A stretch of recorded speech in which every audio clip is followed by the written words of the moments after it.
Well, greetings and salutations, everybody. Welcome to my YouTube channel. I'm, of course, your host, John Campea, and this is the companion video. Now, every day on Open Mic and on the John Campea Show, we take live questions, but most of the time, we don't have enough time to get to all of those live questions. So what I do is I gather up all those questions we didn't have time to answer, and I make these companion videos so that you know, if you send in a question, it's going to get answered. So, without any further ado, let's dive right into it. And the first question we're getting caught up on today comes to us from Boy Chow Sang, who writes, my prediction of the movie, that's talking about Infinity War, dropping less than 40% second weekend is possible. Well, obviously this question came in a couple of days ago before the weekend numbers came out.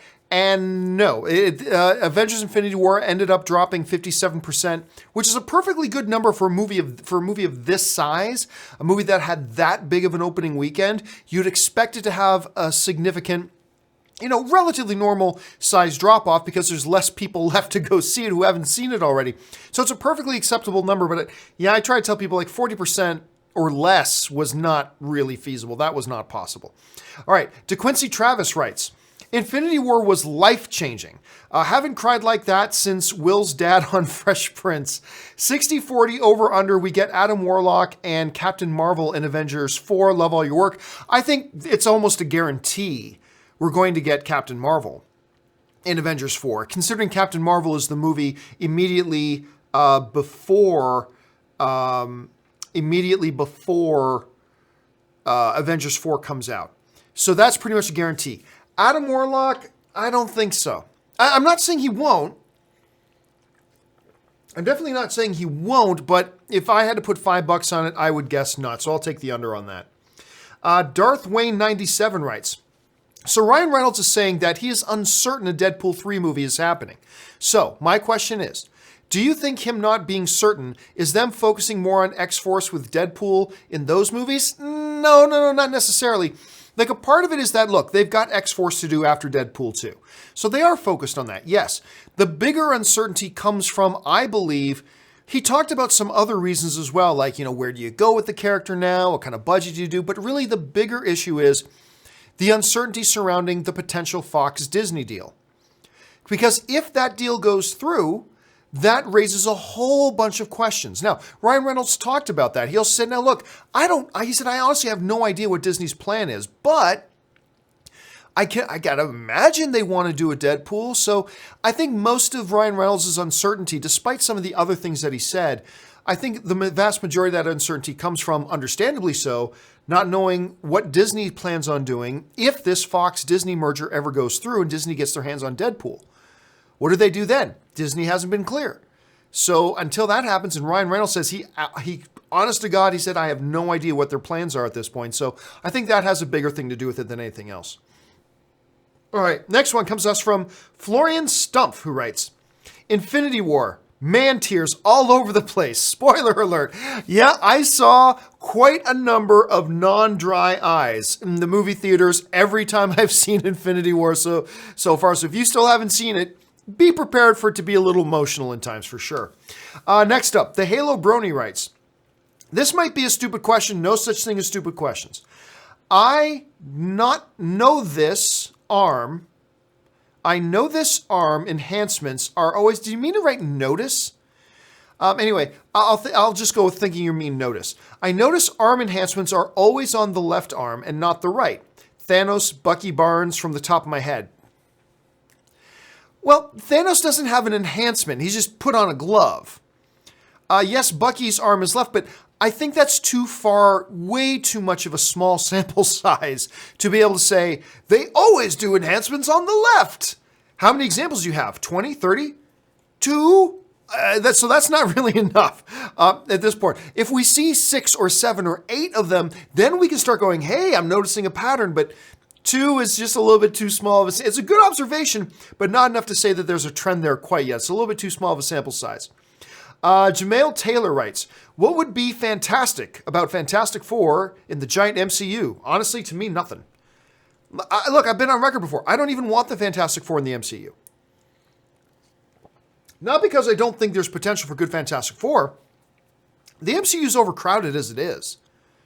It really is. I would love to see I don't think they're going to do this, granted, but what I would love to see is Marvel start a second universe with X-Men and Fantastic Four. I mean, seriously, the current MCU is way overcrowded. There's just too much going on. So frankly, I'm not interested in it. I'm interested in more Fantastic Four done right, but I'm not really interested in seeing them in the MCU at this point. But don't worry, a good movie will change my mind completely. Kendall Barker writes, Paul Blackthorne could be exiting Arrow and joining, well, any other CW show, actually. My geek hope would be Black Lightning. He would fit in great. So for those of you who don't know, Paul Blackthorne is one of the last surviving original cast members of Arrow. He's been around for all 6 seasons, and they just announced that he's leaving the show at the end of season 6. That means there's only going to be 2 original cast members left, and that's Oliver and Diggle. That's it. Everyone else is gone. Oliver's sister, Thea, she left earlier this season, so she's gone now too. So everybody's gone. And it's only going to leave 2 left. So now, could he be leaving to join another show like Black Lightning? I don't think so. I think he's going to die. I think the character's going to die. But it would be nice to see him pop up. I like the character quite a bit. He's been a very stabilizing factor on Arrow through the good seasons and the horrible seasons. But it would be neat to see him pop up in another show, but I don't see it happening. It just doesn't seem to fit what it is they're doing right now. Hopefully you're right, though. DeQuincy Travis writes, Giant Man would have been OP versus Thanos in Infinity War. I'll be honest with you, I have no idea what you mean by OP.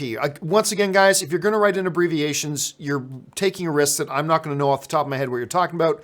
So sorry, I apologize, man, but I can't address it since I don't know what it is you're talking about. Kevin Campbell writes, sounds like Deadpool 3 might not happen according to Reynolds, and that X-Force will basically be Deadpool 3. Now, X-Force isn't really Deadpool 3 per se, but again, we already addressed this. The uncertainty really more comes from not knowing what Disney's going to want to do if and when the Disney-Fox deal actually goes through. And until that happens, Ryan Reynolds says, I'm a little bit in the dark. So there are other factors as well, but that seems to be the big one. Casey Link writes, because Ant-Man 2 is going to get spoiled, I sadly have less interest and exciting in it. Skipping it in cinemas now, and I was excited for it, so annoyed. I have no idea what you're talking about, Casey. What do you mean? Why is Ant-Man 2 spoiled? I'm not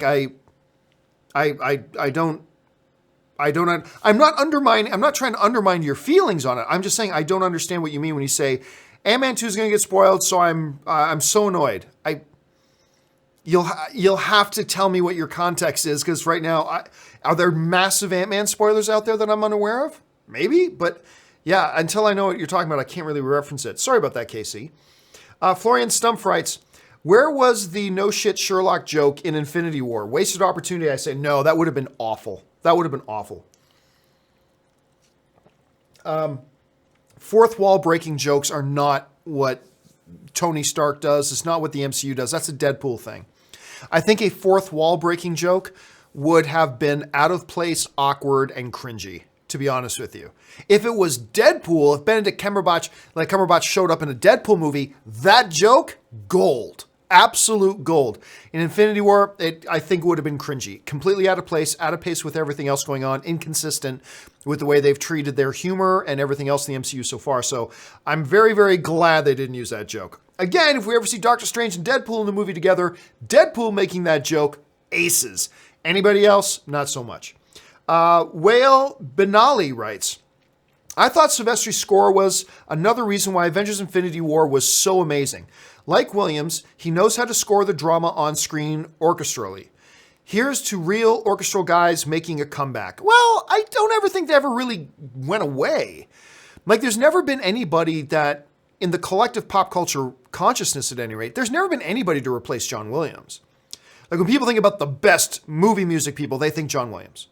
I mean, that's it. So I don't think they've ever gone anywhere. They've always been the kings of the format, and I think that's going to continue. And you're right, Silvestri did a good job with the Avengers Infinity War. I didn't really notice the score all that much, which can be a very good thing. Then I listened to it again later. It's like, yeah, this is really solid. MDI Gaming writes, ever read Marvel versus DC? Well, MDI Gaming, there's several versions of Marvel versus DC, so I'm not really sure which one you're talking about. Towards the end of the final issue, both worlds were facing total destruction. Thanos smiled and noted it as being beautiful. Now, the DC versus Marvel run that I read that pitted different heroes from both universes against each other, each in an attempt to save their respective universe. I read that one, but I don't recall the Thanos line you're talking about. So unless that's in another run, I honestly don't remember it. It does sound like a very cool thing to add as a last couple of panels, though, that's for sure. All right, Kevin Campbell writes, where'd he go? There he is. Any idea when we'll get a Godzilla 2 trailer? Well, I mean, Godzilla 2 is almost a year away. I think it comes out in March of 2019. It's forever away. Give it another 4 or 5 months at least. We're not to the point yet that we need to be worrying about where's the trailer for that movie coming out in almost a year. And you guys know how I feel about this. I believe Hollywood needs to start shortening the distance between when the movie comes out and when you launch your first trailers. I think they've been in a habit of launching first trailers way too early, to the point that they're ultimately not going to do anything putting out that early. I would like to see like big major films put out their first trailers 4 to 5 months in advance. 3, 4, or 5 months in advance. I think that's a good window. Anything beyond that is just wasted ad money. It's just a waste. So when are we going to see one? Let's at least wait till after the summer. Probably after the summer. Or they might blow their load early and put it out next week for all I know, but it doesn't come out till March next year. So yeah, let's give it a little bit of time. Xavier Gomez writes, hope to get a God of War review. There is a God of War review coming, I promise you. It's of the cutscene movie, not of the game itself, but of the cutscene movie. I'll give you a little hint. I really freaking enjoyed it, but I'll get around to that in the next day or two. Casey Link writes, admittingly a small role, but still a very important one. I think the young actress who portrayed Gamora did a great, again, a small role, but an important one. Yeah, I thought she did pretty good. The reality is minor, tiny spoilers here, guys, but she only had about 5 lines, maybe 5 lines in the movie. So I don't want to overstate how good of a job, but she did the job. She was solid. When she spoke, I think you felt the things that the directors wanted you to feel. So she certainly did a good job. I don't want to oversell it again, because I think maybe in total she had 5 or 6 lines in the movie, but still, she did a very nice little job for the time of screen that she was on. All right, Coolio Woolio writes, which is the greater achievement, Infinity War or Lord of the Rings? No questions asked. Lord of the Rings, Return of the King. Lord of the Rings, Return of the King is the single greatest achievement in cinematic history. When you combine all the elements of cinematography, costume design, makeup, visual effects, characters, writing, directing, when you take all the disciplines that go into making a film, no film has ever achieved as much as what Lord of the Rings, Return of the King did. And as a result, no film in history has ever won more Academy Awards than Lord of the Rings, Return of the King. It won 11 Academy Awards. No film has ever won 12. And I think that's a real testament to that. So to me, it's not even close. Infinity War, look, you may like one movie over the other, and that's all cool. But as far as cinematic achievement, combining all the disciplines and getting all that, to me, there's no questions asked. Lord of the Rings, Return of the King. Easy. Sam Fisher writes, the Robin Hood trailer felt like a mix of Arrow and Guy Ritchie's King Arthur. You know what? I said it felt like a mix of traditional Robin Hood and Arrow. But you know what, Sam Fisher? I think your analogy is a little bit better than mine. It does feel like a combination of Arrow and Guy Ritchie's King Arthur. And look, I admit, I'm one of the few guys out there that I actually had a lot of fun with the Guy Ritchie King Arthur movie. I thought it was fun. I thought it was a very bold, different kind of take on it. Didn't work for everybody, totally get it. There were some cringy moments, totally get that too. But overall, I thought it was a pretty energetic, fun, enjoyable movie. I did. This one does not look as good to me. This one does not look as good. Now, we've seen lots of bad trailers to great movies, so let's not get too worked up just yet. It's just a first trailer. But yeah, it didn't look great to me. Did not look great to me. I'm hoping to see better. Coolio Wulio writes, you said Feige has no more to achieve in the MCU. I think he'd want to make a kick-ass Fantastic Four, since no one has done so, and because he's a fan. Well, yeah, he's a fan, but then there's 40 other properties that they haven't made yet that he could. Is doing a Fantastic Four... Look, this is all predicated on a theoretical discussion we had a few weeks ago. where I said, hey, it may be possible that Kevin Feige leaves the MCU. Just like a lot of great coaches who have like achieved everything they can with their team and won multiple championships, eventually they'll leave and go on to another team, just not because they don't like the team they're on, but because they want new challenges. They want to do new things. I think Kevin Feige at some point will probably go, I need a new challenge. Like pretty soon it'll be 20 films under his belt with the MCU. What he's built there is without precedent.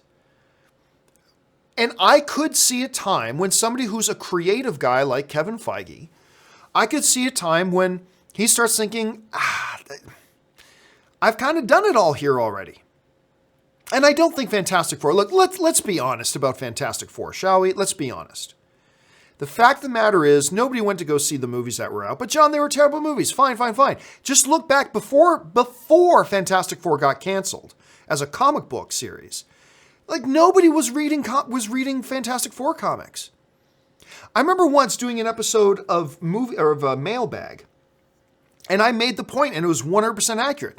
I said, this is how few people are reading Fantastic Four comics. This month, the amount of people who are going to buy and read Fantastic Four comics are less than the number of people watching this episode of Mailbag. And it was true. It was true. I looked up the numbers. I think there's a lot of romanticizing that goes on with the Fantastic Four. They are the first family of comic books. I get it. Their historical importance is without question. But let's not pretend like they are this uber popular thing when they are not. The numbers prove it. That's not a subjective opinion. The numbers show it. Nobody was reading the comics. Nobody went to go see the movies. Granted, a lot of that has to do with the fact that they were poor movies, notwithstanding. So I don't see how Fantastic Four... Well, I would love to see a great Fantastic Four movie. Don't get me wrong. I would love to see a great Fantastic Four movie. I'll be there the next time they try one. But it's not like Fantastic Four is the great gem in the crown. I mean, it's just not. The audience just hasn't cared, and there hasn't even been a supportive underlying of comic book readers because nobody was buying the comic book before it got canceled. So, I don't know. I really don't see Fantastic Four as being, oh my gosh, if only I can do Fantastic Four. I don't know. I don't know if I buy that. Maybe Kevin would say he would. It would seem like an odd thing to say, I did all this in Infinity War, but the real challenge is Fantastic Four. I don't know that I see that. I could be totally right, though. You could be 100% right. And maybe that is what's going through Kevin's head. I don't see it, but it's totally a possibility. Kevin Laniel writes, did you see the new Teen Titans Go to the movies trailer? Forget the fart joke and the teaser. This looks like a fun satire of the genre. I think it looks like shit. I'll be honest with you. I think it looks like total absolute garbage. I cannot wait to not watch this movie. I think it looks just horrible. Now granted, I'm one of these guys that I start from a premise that generally speaking, there are exceptions, but generally speaking, I don't like Marvel's animated stuff. I don't like DC animated stuff. So that is my starting position. Maybe somebody in a different starting position that they do like Marvel and DC's animated stuff. I am not one. Again, there are exceptions. There are definitely exceptions. But generally I don't. And honestly, it looked like pre-kindergarten rubbish. That lowest common denominator they can possibly go for stuff. And who knows, maybe the movie will be great. Again, we were just talking, terrible trailers to good movies. And I'm glad you like what you saw, Kevin. Don't make the fact that I didn't like it take away from your enjoyment of it. If you liked it, that's awesome. But you're asking my opinion, so I'm going to give you my opinion. My opinion was a steaming pile of shit. But that's just my opinion. That shouldn't change yours. All right, next one. Inferno writes, do you have a top five have-to-see movies for someone that wants to work within the movies? I'll be honest with you, Inferno, I don't like to take, what are your top 5 this? What are your top 10 this? Because that's, whenever you ask top 5, top 10 questions, these are questions I'd have to actually take some time to sit down and think about than just go off the top of my head. So I quite frequently tell people, hey guys, don't send in, what's your top 5 this questions? I mean, you can email me those questions because those are questions I can prepare ahead of time. But on the spur of the moment, I don't like to take top 5 questions. The Hammer 531 writes, what's going on with Power Rangers franchise? Just bought by Hasbro, sequel or reboot coming? It's hard to say, man. Because, we talked about this on the show the other day. On the one hand, Hasbro just paid over $500 million for Power Rangers. Now, mostly their interest is going to be in toys, but they also said they're going to be looking at doing things in entertainment. They didn't specify movies, but they did say entertainment, which could be movies, right? If you invested $500 million in a franchise, I would think you'd want to take a run at a movie. I would think. Now, on the other hand, nobody went to go see the last Power Rangers movies tanked, despite the fact that it was pretty good. And that's coming from a guy who swore the movie was going to be a terrible idea and shouldn't be made. And then I went to go see it. I was like, you know what? I got to call it as I see it. This is pretty good. I like the Power Rangers movie. There, I said it. I like the Power Rangers movie. But make no mistake, it tanked. And it cost the studio behind it a lot of money. Is Hasbro going to be anxious to do that, to lose money? I don't know. So right now, I think there's good arguments to be made on both sides, why they shouldn't make one and why they should. So what their ultimate plan is, we'll have to wait and see. I have not asked Anne, and I don't ask Anne about questions that are, industry secrets. I don't ask her that stuff, but I think we'll find out soon enough. I think Hasbro isn't going to sit on Power Rangers for like a year before announcing what their intentions are. So I think we'll know soon enough if Hasbro intends to take Power Rangers to the big screen again, or if they're not. They're just going to focus on toys, maybe some TV stuff, and avoid the movies. Or maybe they have a big movie plan. We'll have to wait and see. Let's see. Carlos Chavez writes, what's worse, the Emoji Movie or Norm of the North? Oh, the Emoji Movie. Norm of the North is just not good. Like, Norm of the North is the absence of anything good. Emoji Movie is not just the absence of good, it is the real presence of evil when it comes to like horrible movie making. That movie is just like, it deserves its own special place in the pantheon of one of the worst animated movies of all time. It is a dreadfully awful piece of dreck. Norm of the North is just harmless uselessness. Emoji Movie is actively a transgression against humankind. So, yeah, to me, Emoji Movie's worse. Brad Canfield writes, I believe Thanos somehow knew who the Avengers were before sending Loki to invade New York. Having never met any of them, Loki knew who the Soldier was and planned to unleash the Hulk. I mean, that's a pretty standard assumption that I think most people have. Look, standard operating war procedure, understand the culture you're about to invade, right? I'm sure he had his spies. I'm sure he did his homework.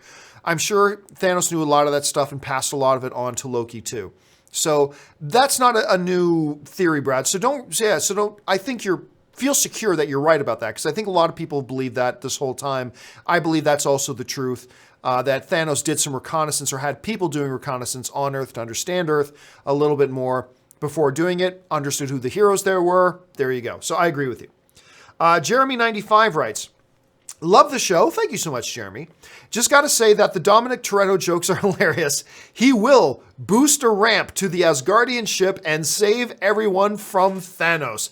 Everybody knows that the most indestructible character in the movies today is Dominic Toretto from Fast and the Furious. Just ask Dominic Toretto. Ali Hussein writes, if Justice League became a big success, do you think Joss Whedon would have stayed in DC to continue working on DC movies? What I'm about to say is completely speculation on my part, so let's be clear about that.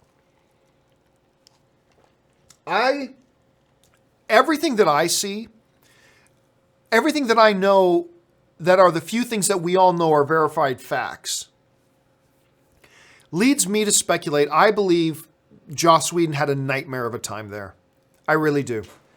I think he had a nightmare of a time working on Justice League. And you'll never convince me otherwise that that's not the reason he ultimately left Batgirl. He was very gracious leaving it, saying, oh, I just couldn't come up with a story. He put the blame on himself. But Joss Whedon, the guy who wrote the script for Cabin in the Woods over a weekend, couldn't come up with a story for Batgirl in a year?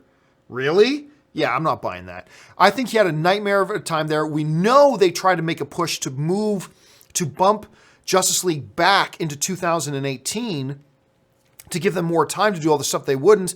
But Kevin Tsujihara and the big bosses of Warner Brothers said, nope, if we're going to get our bonuses, we need that movie to release in the calendar year of 2017. So you add on top of all of that stuff, I believe, and again, this is not me basing this on insider information. This is me pure speculation just on the things that I see. I believe he had a horrible, miserable nightmare of a time there, and that's why he got out. So even if Justice League had made $1.5 billion, like it should have, I still think he would have left. Because you got to be happy. And like, what's the point of being there successful if you're just miserable all the time? I know something about that.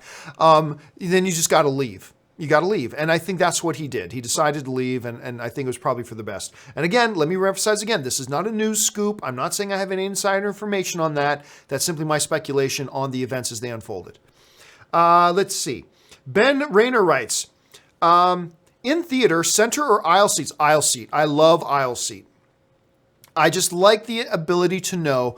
I'm not one of these guys who has to get up every movie to go to the bathroom. I'm not. But I like knowing that if I do need to get up, because either I need to take a call, or I need to run to the bathroom, or I want to go refill my popcorn, or for whatever reason, that I don't have to crawl in front of other people to get to the aisle. There's just something nice, even if it only happens out of every 3 movies that I actually get up for some reason, I still like knowing that if I do need to get up, peace of mind, I'm not going to have to crawl over anybody to get out. I can just step right into the aisle and go. So I personally like the aisle seat. As long as it's further back. Like if it's right up near the front, then definitely center. I don't want to be in the aisle near the front, but I usually sit further towards the back anyway. Ali Hussein writes, have you ever seen 4D? No, a lot of people have asked me if I've done any 4D or 4DX stuff, and the answer is still no. I still haven't had a chance to do that yet.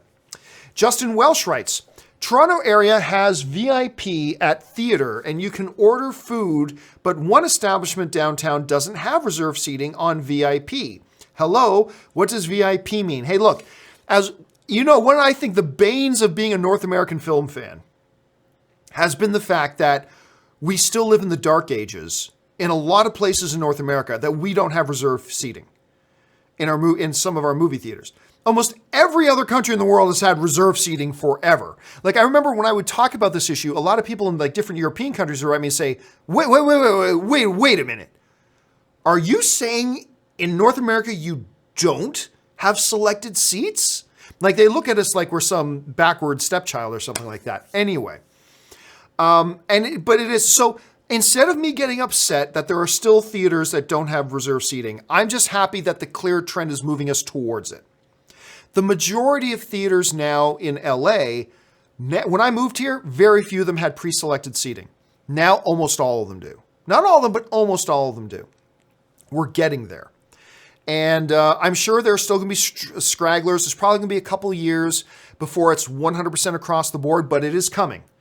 The sun will shine again, brother. We will have pre-assigned seating in all of our movie theaters at some point.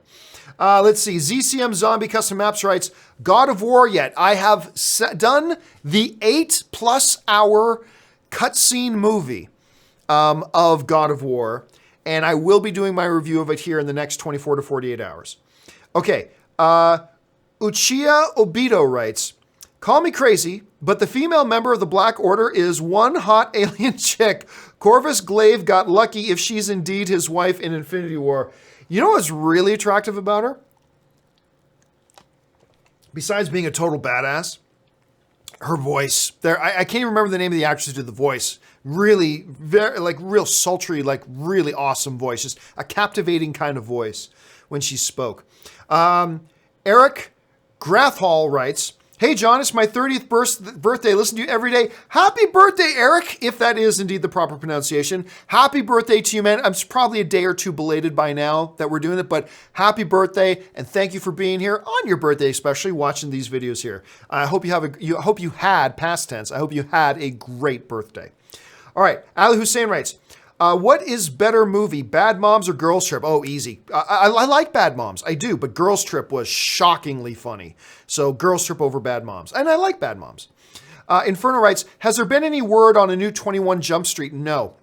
There was all that stuff going on with the Sony email leaks that there was discussion, like serious discussion going on about merging, crossing over 21 Jump Street and Men in Black. And I can't remember what the name of it was going to be, but it was going to be across 21 Jump Street and Men in Black crossover. And they looked at it and looked at it and looked at it. Ultimately, they decided not to do that. Instead, now Men in Black is rebooting, and we got Chris Hemsworth and Tessa Thompson are going to star in that. So we got a new Men in Black coming, but I haven't heard anything yet about another 21 Jump Street. I hope we get one because I love those movies. 21 and I think 22 Jump Street was even funnier. So I am personally very up for a 23 Jump Street. Carlos Rojas writes, May the 4th be with you, John. Happy Star Wars Day. So clearly this one came in on Friday. So thank you very much. I hope you guys had a great Star Wars Day. Amy Singh writes, superhero fatigue, John. Infinity War bombed and made just $900 million in 7 days. Black Panther flopped. Just $1.3 billion. R.I.P. comic book films. Obviously, she's being very sarcastic. Yeah, I mean, that has been one of the points of discussion around here a lot. Hey, where's all this comic book movie fatigue everybody was talking about? Where is it? Records being set left, right, and center. 2 comic book movies in a row crossing $1 billion at the box office. A C-list comic book character in Black Panther crosses $1.3 billion. Became just the 6th film in history to make $200 million plus on its opening weekend. Then you get Infinity War coming along, or I should say it became the 5th film to do $200 million. Then you get Infinity War coming around, setting the all-time opening weekend box office record. Yeah, lots of comic book fatigue going around right now. SG wrote, I thought Batman vs. Superman was okay. I feel people overlook good character plot. Spoiler, Lex allows Mercy Graves to die. I thought that was interesting. Oh, hey, you're preaching to the choir, brother. I like Batman vs. Superman. I thought the Ultimate Edition, the one where they added in like the extra 28 minutes, was a minor improvement. I didn't think it changed the movie entirely, but it was a minor improvement. But I liked Batman vs. Superman as it was. I even put up the whole Martha scene too. I put up a video on my channel called In Defense of the Martha Scene, where I explain why that scene works for me. I mean, I understand why people mock it. I do. I understand why. But I think there's a deeper meaning to that scene that a lot of people miss. And if you're interested in what my point is, just search YouTube, Defending the Martha Scene, John Campia, whatever, and I'm sure it'll be the first video that comes up. So go check out my video on that about why I even like that scene. Royce Freeman writes, if a studio told actors they had to show up 100% sober on set and no drugs whatsoever in the trailer, would actors who do them agree since they paid? Got to work on your grammar a little bit there, Royce, but what I think you're asking is, if a studio tells actors, look, while you're doing this movie, no drugs, and you got to be sober all the time, do actors listen to them? Well, if they ever want to work again, yes. I don't care how big of a star you are. Like, if you do something really stupid, that will get around all this. The studio heads all talk to each other. I mean, the studios all talk to each other. And if you do something dumb to threaten a studio's movie, that's going to get around and other studios will take pause in considering working with you again. But then it all depends on, is it in the contract? So let's say Warner Brothers is working with, I don't know, Jennifer Aniston. And they have a new thing where in all our contracts we say, while you're shooting our movie, from 3 weeks before production begins till after the press junkets are done, you will not use any recreational drugs. You will arrive to every event without drinking in the previous 12 hours, blah, blah, blah. They could put that in their contract. If it's in the contract, then yes, they have to follow it. Otherwise, they still should follow it because it doesn't matter how big of a star you are. You could be gone in this business like that if you screw over the wrong people. Daryl Best Wadley writes, have you checked out Cobra Kai yet? Nope, still haven't watched it. I'm having a lot of people tell me to watch it.